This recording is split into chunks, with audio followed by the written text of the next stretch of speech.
Hey guys, welcome back from spring break. I hope everybody enjoyed their break. Um, we are going to pick up this week right where we left off from the previous week before spring break. So, what we were looking at was thinking about how we're going to pay for our own higher education. Most of you guys were looking at different forms of higher education that are going to require some kind of cost. So, that might be for some of you guys in a university, for others of you, it might have been a community college or some kind of technical school. And some of you guys actually picked work that just requires on the job training after you finish high school, which is great.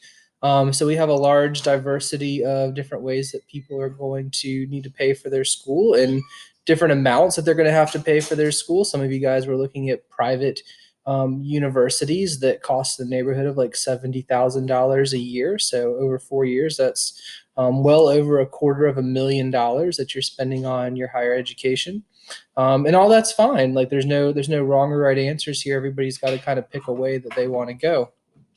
What we're doing this week, and this is really the only assignment for this week. So what I'm going to encourage you to do is not necessarily try to sit down and do it all at once. Some of you will want to function that way and you like to work that way. But others of you are going to be much more appreciative of having the time to take this step by step. So this assignment called Finding Money for Higher Education is actually going to present you with a scenario because some of you guys had training that doesn't require any type of paying for higher education. It's just on the job training. We do want to still make sure that you are aware of some of the different ways that we pay for higher education. So we talked about those last week in terms of things like scholarships, grants, work study programs, federal student loans, private loans, and personal savings. So I've listed that for you guys all right here on the screen so you can see that. And we want to like put some real application to that idea. So what I'm going to do is I'm going to walk you guys through the scenario, and I'm going to walk you through each of the steps. So there's step 0, 1, 2, and 3. And for some of the steps, like step 0, there's not really a whole lot you have to do, but for some of the steps, there is a little bit more. So what I'll encourage you to do is just watch through a single step, then pause the video, and then go ahead and take the time to work through the step. And if you need to rewind and go back a little bit to see part of it over again, you can certainly do that. So let's go ahead and get started looking at this. So for this, we're looking at a person named Samantha. And Samantha is a senior in high school in Frederick, Maryland, and she wants to go to Towson University, which is a public school in Maryland. It's just north of Baltimore, so that's about an hour east of Frederick, Maryland. And the cost of Towson as a public university is $28,000 per year. So those of you guys that were looking at public schools in Virginia, like Virginia Tech or James Madison University or George Mason, what have you, that amount is pretty close to what you were looking at. Some of you guys that were looking at different schools might have different amounts that you were looking at. But we're going to go with this. And what I've done here actually is I've allowed you, if you want to change any of the details in this, you can. So if you want to make this about you, so you could say this is, I'm just making up the student's name. This is about Joe, who's a senior in high school, and he lives in Salem, Virginia, and he wants to go to Virginia Tech. And we can put the cost for Virginia Tech in there, which is, again, pretty similar to this, about $25,000 a year, and plans to live on campus. You can certainly do that. So you can change some of the details in here. I'm giving you guys this as something to work with initially, and you can certainly just work with this. You do not have to change anything. You can do this for Samantha. But if you prefer to do it for yourself because you think that's more applicable to you, by all means, change these details up. So anything in red, you are welcome to change. So Samantha has a plan that she's going to go to college and major in elementary education because she wants to be an elementary school teacher in a public school.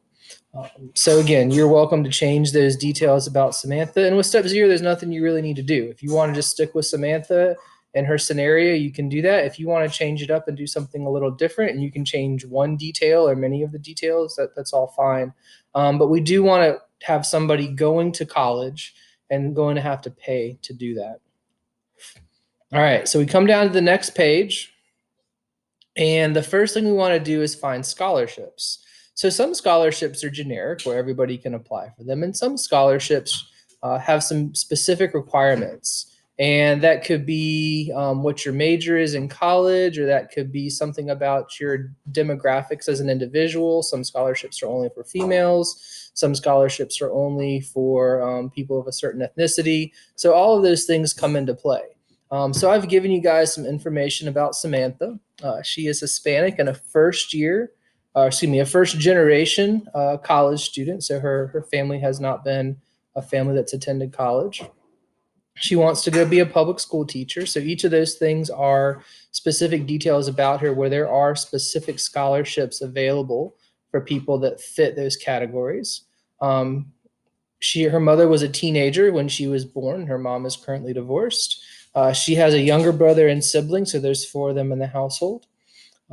Their income is fairly low, so she would typically fall into the financial need category in order to pay for college, and we'll see in step two that is the case. Samantha, as a student at Tuscarora High School in Frederick, Maryland, is a member of the FEA, the Future Educators of America Club. She is also her class's class secretary. She volunteers at the Boys and Girls Club, is a peer tutor in English language arts, so she's very adept at that particular subject area and helps her fellow classmates in that in an official peer tutor capacity. And in the weekend, she works as a waitress at Casa Rico, which is in her area as well. So, kind of keeping all these pieces in mind, the first thing we want to do is look at different places where we can find really just big lists of scholarships. So, what we talked about previously, some good places to look initially would be at your high school's counseling department website.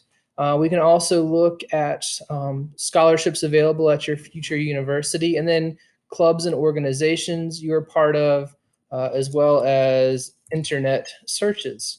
So I'm going to go ahead and open up a new tab here. And again, this is something that you guys are going to have to do on your own, but I'm going to show you how I would walk through doing this so that you can do this as well. And you can do this again for Samantha, or if you wanted to change the scenario up and do it for you or somebody else, you can do that. So the first thing I'm going to do is I'm going to try to find her school's counseling department page. So Tuscarora High School in Frederick, Maryland. Found something here. It looks like that. And I'm going to go to their page.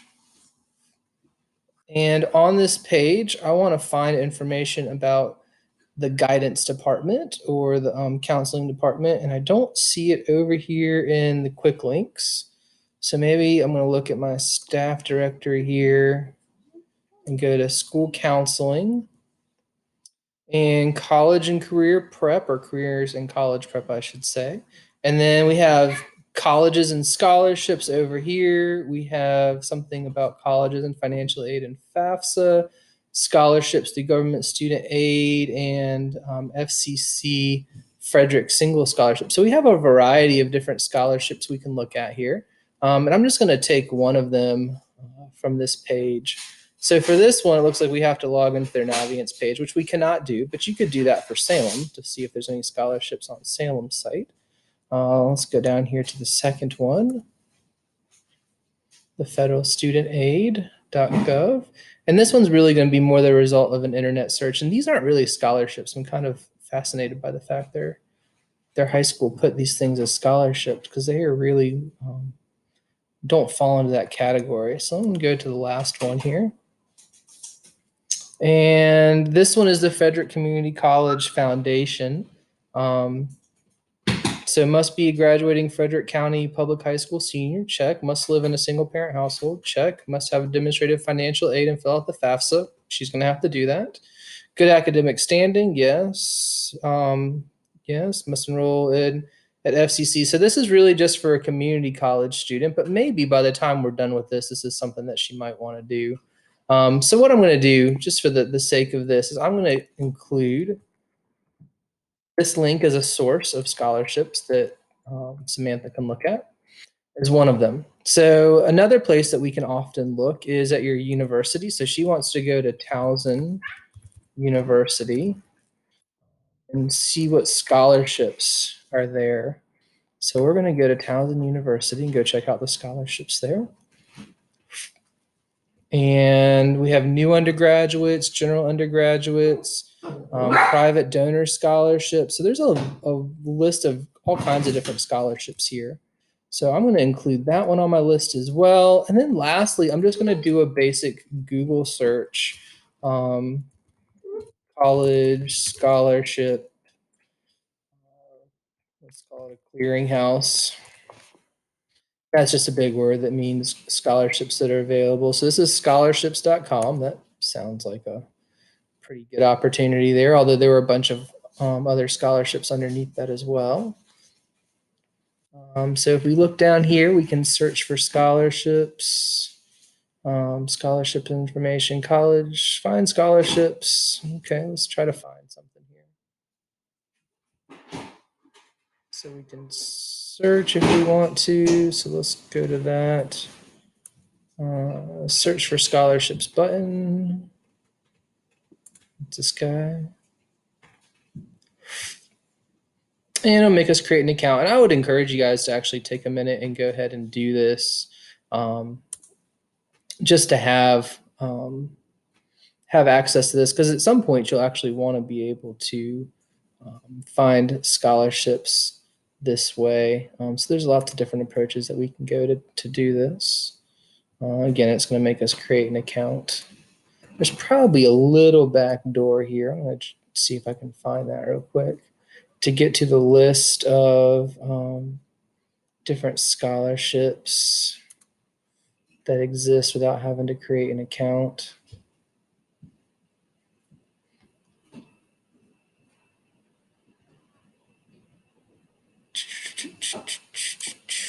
Let's try this one. There's usually a way to get into here and do this without having to create an account. Try one more place here.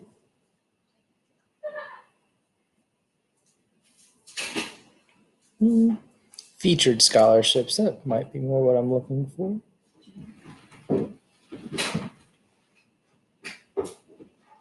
And it just wants us to create a profile for everything on here, which is not my favorite thing to have to do. But again, there's a little bit of work that always goes into these types of things. So we're trying that one out to see what we can find here. Let's see here. No, I don't really want to look at any of these other things. So let's see here. Academic major. And she wants to be a teacher. So we're going to look for education. There we go. Education scholarships. All right. So now we have a wonderful list of different scholarships related to education. And certainly we could do a different list as well from that. So we'll put that in our list. And now the last thing we want to do is, based on those researches, we want to pick 3 scholarships that we might be interested in. So I'm going to actually start with the one from Towson University, the TU Admission Scholarship. So I think that's kind of an one that has some potential here. So we see top 10% grants. It has some things, some FAFSA. So there's some options here for a lot of different things, but there's definitely a process that they want you to go through just by scrolling through and looking at this really quickly. But I think this is a good scholarship to start with.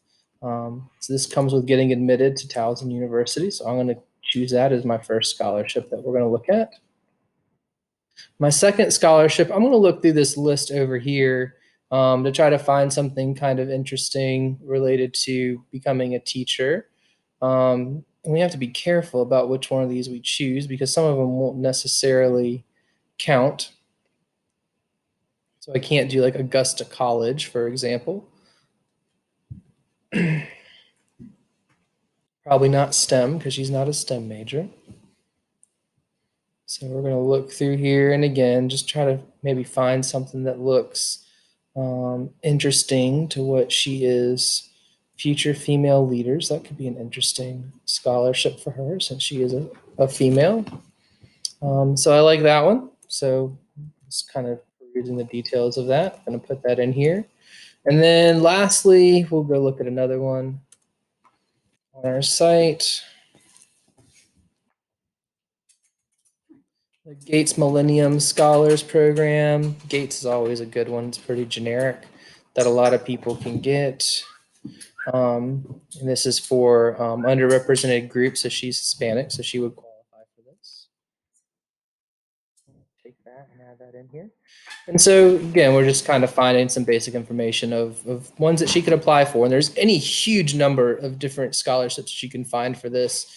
You know, Salem gives out tons of scholarships every year, so that's another option for you to look at. So what I would encourage you to do is come up with your own list for these two things, for Samantha or for yourself or somebody else, whatever you did with the scenario there. And find these lists first, and then find 3 examples from those lists that you think would be good scholarships for her to apply for. And just appreciate the fact there's so many different scholarships that exist on here. She could apply for way more than 3. There's no reason to only apply for 3. So if you need to, pause the video, work on that right now, and then come back to it, and we'll go to the next section. All right, so I'm assuming you're back now.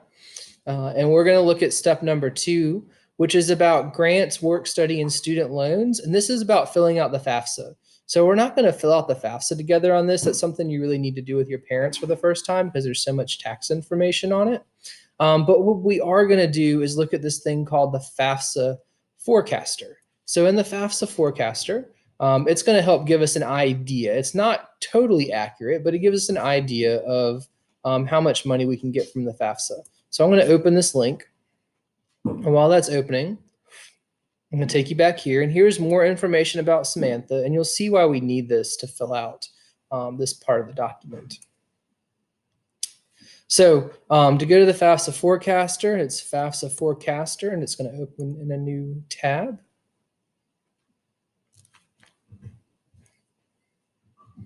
And sometimes this takes a minute to load. It was fast this time, so that's nice. I'm going to hit start. And what you're going to see is we need this information that's listed in these bullets to fill out everything over here. So are you a U.S. citizen? We're going to say yes, because she is. And then it wants to know date of birth. So date of birth was March 3rd, 2002. And she is single, still fairly young. And this is going to be her first year in college, again, getting ready to graduate high school. And she does not have anybody that she supports. And none of these pieces are listed, so I'm going to say none of these. And marital status of her parents, they're divorced, which we learned. So we're going to use mother's information. We see in our list over here that her mom is 34 years old. So we're going to put in 34. And how many people in your mother's household? There are 4 people living in the household right now. So we're going to come here and put 4. And how many will be in college? And again, we look at this, 2 siblings, and I believe in the section above it said her siblings are both younger, so just her. She's the only one that's going to be in college this year. So hit next. Has your mother filed taxes recently? And we learned that we should be filing our taxes every year. But we see here that she and her mom have not been filing their taxes, which means she probably has some money that she could have gotten back from the government that she wasn't getting back, because if she owed money, they would probably be coming after her. But if she doesn't owe money, if she deserves a refund, then they won't come after you because they're happy to keep your money. All right, so how much did your mother earn in the last year? Again, we just have to keep flipping back and forth between our lists here. 42,000.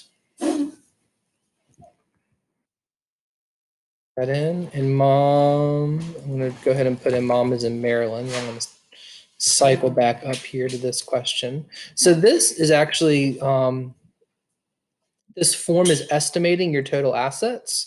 We actually know how much she has in assets, so we're going to put that information in here. So her assets that her mom has are $4,392 that we see right here. So I'll come back over here and just put $4,392. And we're going to say she has no other investments, and she has no businesses or farms, since she is an EMT. So we're going to hit next. And now we're going to do the same information for the student. Have you filed taxes recently? No. And again, that's probably issue of maybe she didn't work last year, maybe she has some money coming back to her as well. But Samantha earned $7,239. So she probably does have $7,329, have some money that should be coming back to her. And again, they're estimating her assets, and we don't need to estimate that. We know that she has $3,075 in the bank. $1,075 in the bank, and that's a zero, and that's a zero. And she lives in Maryland as well. And we're going to hit next. All right, and so that's really all the information we need to put in here. And now it's going to give us some dollar estimates, and that's really where we're going to work to fill out the questions that come in here. So the potential for a Pell Grant. So that would be the first thing we see. So let's enter this information. Towson University, and that university costs $28,000 per year. So right off the bat, we see that she is being offered a federal Pell Grant of $4,145. So that's really answer the first question. What's the potential award for the Pell Grant? And is this money that needs to be paid back? And if you remember from last lesson, we discussed the Pell Grants. Grants are free money. Grants are money that we don't have to pay back. So this is, we like this 4145. It's the first bit of free money that we're getting here. If we know any state grants, college grants, or scholarship information, we can put it in here as well. We don't know that right now, so we're just going to put that all at zero. Hopefully, she's going to get some scholarships and maybe some college grants as well by filling out the FAFSA. That's one of the great things about the FAFSA is you can use it for a lot of different things, including different scholarships and grants. So you should always fill it out if you're paying for school. But we don't know any of those other things, so we're going to say zero to all those. And then in the next part, it's asking about this thing called Federal WorkStudy. And remember, the Federal WorkStudy program is the program that will allow you to get a job at the college or university that's funded through the federal government. And so what you have to do to figure that one out is you actually have to go to the university site to learn about that. So how much does WorkStudy program at Towson provide in financial aid? We see here they give the average in the US. Towson actually is a little bit above average, so I'll go to this link. And we see here, it's actually right here in bold. Her maximum earnings are only $2,000 through the federal WorkStudy program. So she can get up to $2,000 in federal WorkStudy at $10 an hour, which is the rate for federal WorkStudy. That's about 200 hours of work. So 20 hours a week, that's about 10 weeks of work. So she'll be able to do federal WorkStudy for some time, and then she'll be able to work in addition to that as well. Probably have to pay for her college. All right, next question. What's the name of the federal student loan Samantha's eligible for? Well, we haven't seen that yet. So we're going to actually update this to say 2,000 because that's what she can get in her WorkStudy program. And now she gets these student loans called the direct Stafford loans. And remember, the week before break, we did some notes on this, and direct Stafford loans were a type of loan. They're not quite as economically beneficial as the Perkins loan, but they are the next level down. They are government subsidized loans, so she doesn't have to pay taxes, or excuse me, she doesn't have to pay interest. She doesn't have to pay taxes on that. She doesn't have to pay interest on that until she finishes college.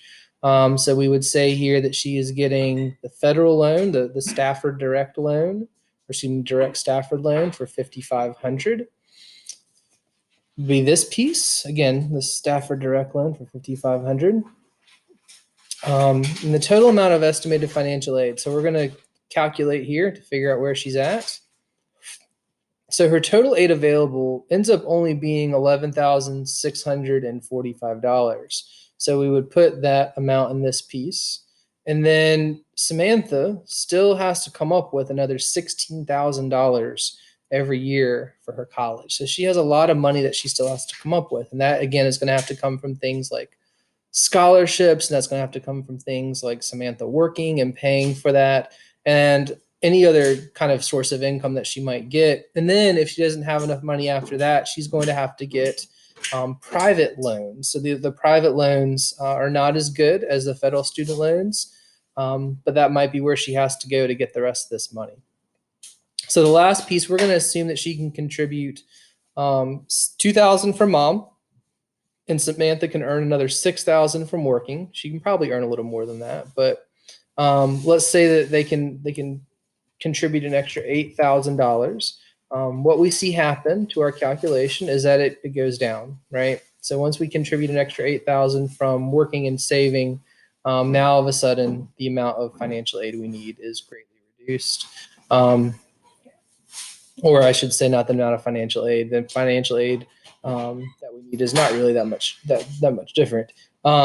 Just the difference in terms of what we need to make up the additional costs that we have. So we just went through that process to figure out how much Samantha is going to need to figure out how to come up with. That's no small amount. So she's really going to want to go back to the scholarships and figure out how she's going to get that money in scholarships earnings, because that's going to be a big part of her paying for college. All right. So again, I just went over a lot with step number 2.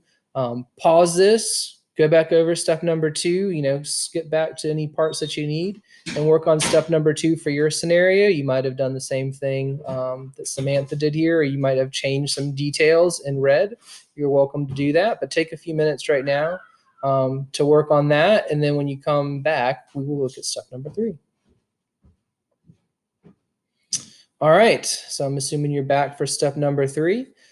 Step number 3 is really just about how to prepare some personal savings and investments. In Samantha's scenario, she did not have any real significant amounts of money saved up for her education, and her mom didn't either. And we can understand why that is. They have a difficult financial situation with her mom's job, being a single parent of 3 kids, and all these different things. So what I want you to do is I want you to do a little bit of research in something called a 529. And the Virginia 529 is what we have here in Virginia. I provided you guys a link for that. But this is an investment program, kind of like an IRA and a 401k that we learned about earlier. The difference being IRAs and 401ks are for retirement investing, and this one is just for education investing. So what you can do is I've given you the link to an article about 529s. And the article presents some positives about 529s and also some negatives about 529s. So for the positives, you're going to do this by just reading really the first basically 3 paragraphs of this article, starting with college can be costly these days as tuition rates continue to rise steadily over the year, and going down to the end of this first section. And in here, it's going to list out 3 different ways that 3 different things that are advantages of using a 529. So there are good things about 529s, and there are also not as good things about 529. So the second part is asking you to look down to this section about disadvantages, which they're numbered for you here. So they're pretty easy to pick out from this list. But these are things that are not great about 529s. So we want to look at both sides of the story here. My personal opinion is I think 529s tend to be a pretty good deal, but not everybody does. So we want to see why they're good and why they're not necessarily good. And then the last question is asking you to look at what are some other ways that this article presents ways to save for college. And interestingly enough, an IRA, a Roth IRA, has a clause in it that you can take money out for higher education expenses. So they talk about that here a little bit. And then they also talk about some other traditional savings accounts that we learned about in class, like a high yield savings account or a CD, for example. So think about the high yield as like a money market account, and the CDs we learned about specifically. So once you do that, that really is the end of this assignment for this week. And so this is the only thing I have you guys doing this week. During the Zoom sessions, we're going to review some terms related to this paying for higher education and do some little things like playing in Quizlet.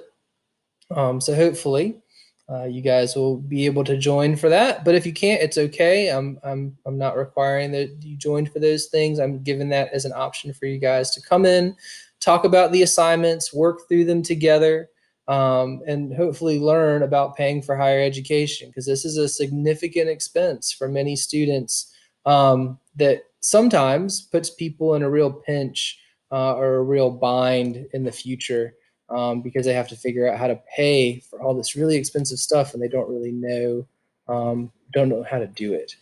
So we're trying to make sure you guys are well prepared to do those things here in the future. All right, so that's it for today.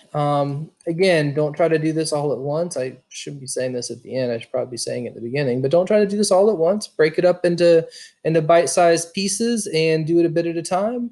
And before you know it, you'll have gotten it all done. So that would be a great thing. All right, guys. I hope you guys enjoy your week. Again, shoot me an email, send me a message and remind. Let me know how you're doing. And I hope to see some of you in the Zoom sessions as well. So good job, and I'll talk to you guys later.